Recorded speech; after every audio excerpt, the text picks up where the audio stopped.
नाजरीन, हमें स्टूडियोज़ में ज्वाइन किया है आज exchange companies association of Pakistan के जनरल सेक्रेटरी हैं ज़फ़र पराचा साहब ने। इसके अलावा हमारे साथ मौजूद हैं Pakistan overseas employment promoters association के तर्जुमान अदनान पराचा। दोनों मौजूद जाने पाना चाहूँगी, आप Pakistan overseas employment promoters association के तर्जुमान हैं।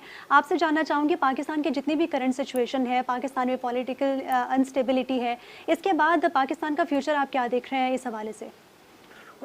देखिए जी, शुक्रिया।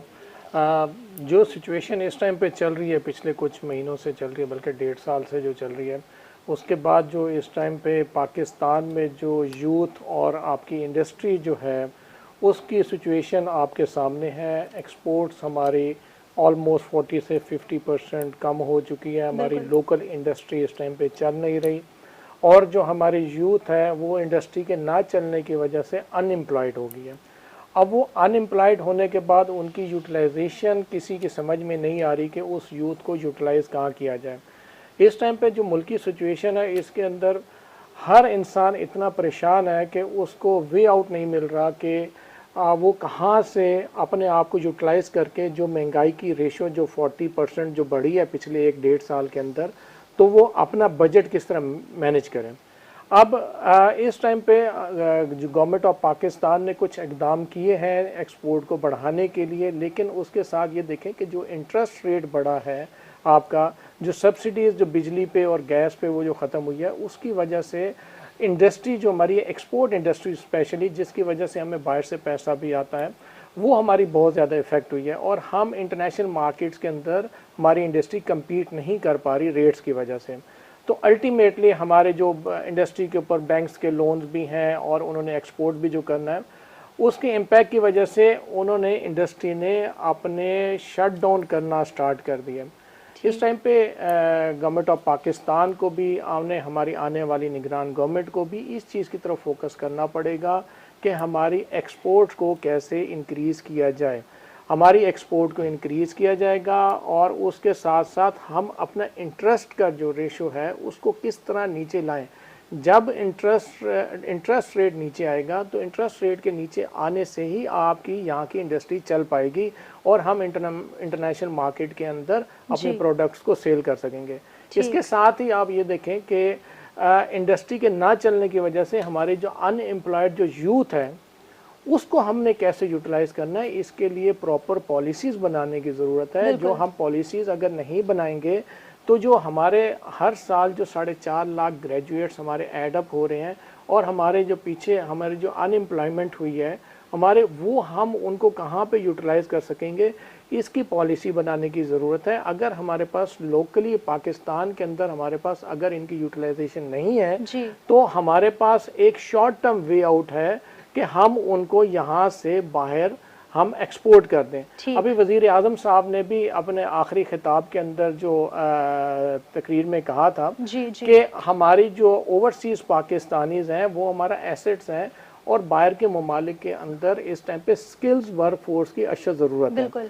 अब देखें, अगर स्किल्स वर्क फोर्स की ज़रूरत है तो हमें ये हमारी गवर्नमेंट्स को ये देखना चाहिए और हमारे प्रीवियस गवर्नमेंट्स को भी, जितनी भी गवर्नमेंट्स हैं, कि उन्होंने यूथ के लिए ऐसे कौन से प्लेटफॉर्म्स प्रोवाइड किए हैं जिसकी वजह से हमारी स्किल वर्क फोर्स ज़्यादा पॉलिश हो सके। हमें एक हमारी गवर्नमेंट को चाहिए कि एक पॉलिसी मुरतब करें इस हवाले से ताकि यंगस्टर्स और जितने भी अनएम्प्लॉयड हैं लोग वो बिल्कुल। अदनान पराचा, मैं आपकी जानिब आऊँगा। मुझे ये बताएं कि रेमिटेंसेस फिर हमारी कम हुई हैं। कल स्टेट बैंक ने एदाद शुमार जारी कर दिए, फिर हमारे रिजर्व भी कम हो गए, तो सारी चीज़ें हमारी कम हो रही है, लेकिन इन्फ्लेशन बढ़ गई, हफ्तावार महंगाई की शरह में इजाफा हो गया।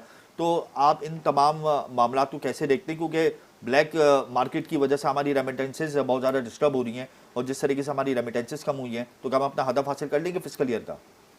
जी सर, इसमें सबसे पहले देखने की ये ज़रूरत है कि हमारा जो बजट जो 2023-24 का जो बजट है उसके अंदर हमारे रेमिटेंसेस के टारगेट्स कितने रखे गए हैं कि हम कितने अचीव करने हैं हमने। तो हमारे वज़ीर ख़जाना साहब ने इसका रेमिटेंसेस का जो टारगेट रखा है $33 अरब रखा है, हालांकि एक्सपोर्ट का जो टारगेट रखा है वो $30 अरब रखा है। रेमिटेंसेस फिर आप ये देखें कि 2021 से 2022 की जो रेमिटेंसेस थी वो हमारी 31 बिलियन US थी। फिर उसके बाद हमारे 2022 और 2023 के जो फिस्कल ईयर है उसके अंदर हमारी रेमिटेंसेस में गिरावट आई और $4 अरब कम होकर हमारी $27 अरब पे वो क्लोज़ हुई। अब इस टाइम पे वज़ीर ख़जाना साहब को एक कोई वाज़ेह तौर पे कोई पॉलिसी देने की ज़रूरत थी उनको कि किस तरह हम 27 अरब डॉलर से बढ़ा के हम 33 अरब डॉलर, जो कि हम 7 अरब डॉलर जो हमारे पास कम आए हैं इस साल, उसको हम 7 अरब डॉलर का जो हमारा गैप जो है उसको किस तरह कवर अप करेंगे और अगले साल हम इस हदफ को कंप्लीट करेंगे। वो इस तरह की कोई पॉलिसी नहीं दी गई बजट के अंदर। अब आप ये देख लें कि हमारा फिस्कल ईयर का जो पहला महीना है जुलाई का, उसकी जो रेमिटेंसेज जो हमारे पास आई हैं वो 2 अरब डॉलर आई हैं, जो कि जून 2023 के अंदर जो हमारी थी वो 2.2 अरब डॉलर थी। और अगर इसी को हम कंपेयर करें लास्ट ईयर पे जुलाई से, तो लास्ट ईयर हमारी जो रेमिटेंसेज आई थी 2.50 हमारे पास 2.5 अरब डॉलर के करीब आई थी। अब उसमें पिछले साल जुलाई से इस साल के अंदर आप देखें 19% की गिरावट आई है। और अगर हम मंथ टू मंथ बेसिस देखें तो हमारे पिछले महीने की और इस महीने के अंदर 20 करोड़ डॉलर की गिरावट से 2 अरब डॉलर से हम क्लोज किया हमने। अब सोचने की ये ज़रूरत है कि ये हमारे जो वर्क फोर्स है जो इस टाइम पे बाहर जा रही है और इस टाइम पे स्पीड में जा रही है, जिसको जोन सा रास्ता मिल रहा है वो इस टाइम पे जा रहा है, उसके बावजूद हमारी गिरावट ये जो है ये रेमिटेंसेस के अंदर क्यों है, इसके अंदर ये सबसे पहले सोचने की ज़रूरत है। उसकी गिरावट की वजह 2-3 वजूहत हैं। एक तो ये देखें, स्टेट बैंक को एक ऐसा कोई सिस्टम बनाना चाहिए था ताकि वो जो हमारे ओवरसीज पाकिस्तानी है, जो कि हमारा 80 to 85% जो है हमारे इलिटरेट हैं, वो पढ़े लिखे नहीं हैं और स्पेशली वो गल्फ स्टेट्स के अंदर रहते हैं, तो हमारे स्टेट बैंक ने कोई इस तरह का कोई सॉफ्टवेयर नहीं बनाया जिसकी वजह से हमारे जो बाहर की वर्क फोर्स है आपको इजी एक्सेस दिया जाए, थ्रू बैंकिंग चैनल वो पैसे ट्रांसफ़र करें। पिछले साल में आपने ये देखा कि इंटर बैंक और ओपन मार्केट का जो गैप था वो भी 25 से 30 रुपए डॉलर का बहुत बड़ा गैप रहा है। अभी फिर बढ़ रहा है और ये ऑफ कोर्स ये बढ़ रहा है। अब ये देखें, IMF आपका ऑन बोर्ड आ चुका है आपके साथ, आपके 4.2 अरब डॉलर आपके रिजर्व के अंदर ऐड हुए हैं, उसके बावजूद आपके रुपए को आप कमज़ोर होते देख रहे हैं और डॉलर और मजबूत हो रहा है। और अगर ये रेमिटेंसेज इस तरह हमारी जो जिस तरह कम हो रही हैं, तो ये अगर रेमिटेंसेज इस तरह कम होंगी तो मैं ये देख रहा हूँ कि 2023-24 के अंदर हम 25 अरब डॉलर से ऊपर नहीं जा सकेंगे, जो कि हमें बढ़ाने की ज़रूरत है। हमारा जो ये जो गैप्स हैं ये ख़त्म करने की ज़रूरत है। और जिस तरह वज़ीर आज़म साहब ने हमारे जो खिताब में कहा था कि हमारे ओवरसीज़ पाकिस्तानी हमारा एसेट्स हैं, तो इन एसेट्स को ऑन बोर्ड लेने की ज़रूरत है कि क्या वजूहत हैं कि वो हमारे जो ओवरसीज़ पाकिस्तानीज़ हैं वो जो रेमिटेंसेस नहीं भेज रहे।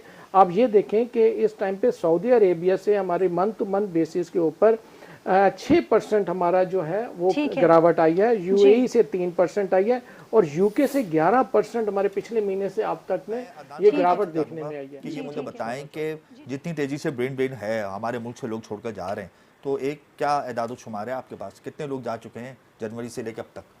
देखिए, जनवरी से लेके अब तक जो इस टाइम पे अगर हम फिगर देखें तो तकरीबन हमारे 5 लाख के करीब वर्कफोर्स हमारी यहाँ से बाहर जा चुकी है।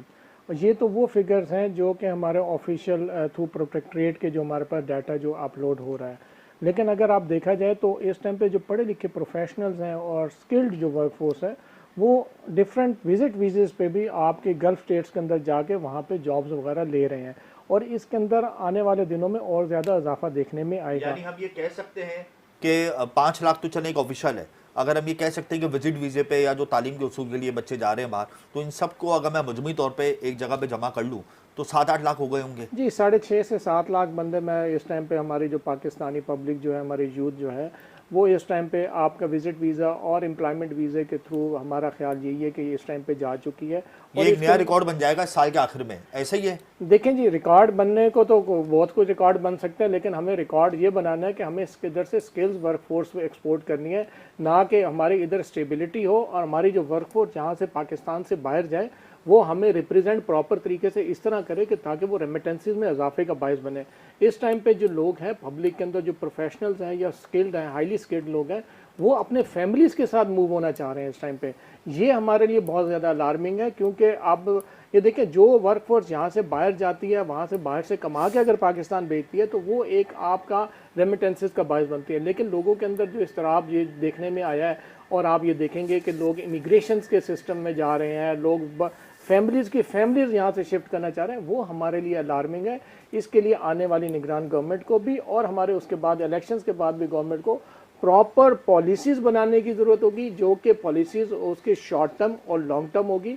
हमारे ओवरसीज़ एम्प्लॉयमेंट को ऑन बोर्ड लेने की ज़रूरत होगी, ताकि हम प्रॉपरली, जो हम पिछले 1 सवा साल से हम प्राइम मिनिस्टर साहब को भी लेटर लिख चुके थे। खारजा पॉलिसी से मुतमईन है आप? इस वक्त जो खारजा पॉलिसी थी हमारे मुल्क की, उससे आप मुतमईन हैं अदनान पराचा? देखें, खारजा पॉलिसी की जहाँ तक आप बात करते हैं तो हमने बिलावल भुट्टो जरदारी साहब को भी खतूत लिखे हैं, हमने प्राइम मिनिस्टर साहब को खतूत लिखे हैं कि इस टाइम पे बहुत ज़्यादा वर्क फोर्स की रिक्वायरमेंट यूरोपियन साइड पे है, उसकी तरफ फोकस किया जाए। लेकिन अनफॉर्चुनेट ये हुआ है कि हमारी उन जो सिफारिशात थी उनके ऊपर कोई अमल नहीं हुआ। छोटी सी बात का इजाफा करना चाहूँगा, पराचा साहब ने बहुत अच्छी बात की कि ओवरसीज़ एम्प्लॉयमेंट को इंडस्ट्री का दर्जा देना चाहिए, बहुत अच्छी बात है और इसको दर्जा देने की ज़रूरत है ताकि हमारे ओवरसीज़ पाकिस्तानी ज़्यादा से ज़्यादा रेमिटेंस भेजें। और जो इस टाइम पे हमारे आर्मी चीफ ने जो एग्रीकल्चर सेक्टर के अंदर जो एक स्टेप लिया है, जो कि एक लॉन्ग टर्म पॉलिसी बनेगी, जिससे हमारे पाकिस्तान के अंदर हमारी इन्वेस्टमेंट्स वगैरह होगी, जिससे हमारा टेक्नोलॉजी ट्रांसफ़र का जो कॉन्सेप्ट है वो हमारा हाईलाइट होगा।